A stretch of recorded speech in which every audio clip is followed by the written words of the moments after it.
Ahoj, volám sa Nicole, som z Bratislavy, mám 31 rokov, venujem sa tarany už 3 roky. Najviac bolo vidieť na mne to akné. Veľmi ma to trápilo, pretože som bola už dospelý človek, mala som 28 rokov, keď sa mi začali všade vredy, po krku, po lícach, po čele.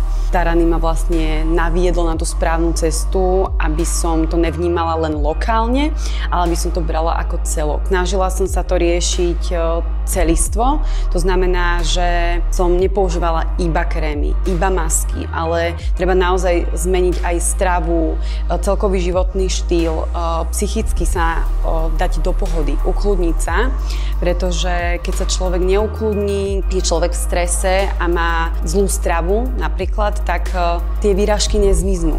Tým, že som si týmto prešla ja sama, tak som chcela samozrejme pomôcť aj iným ľuďom. Bola som kozmetičkou, založila som si salón, chodili ku mne klientky, zákazničky, ženy aj muži.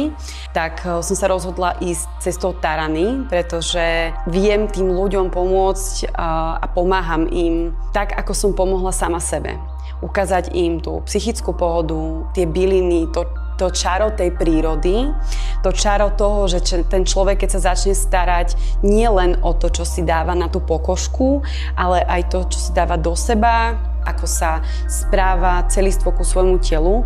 A je to možno pre niekoho náročná cesta, ale o toho som tu ja, pretože im rada vysvetľujem. Komunikácia medzi pacientom a terapeutom je veľmi dôležitá. Myslím si, že toto je najlepšie, čo ma mohlo v živote postretnúť.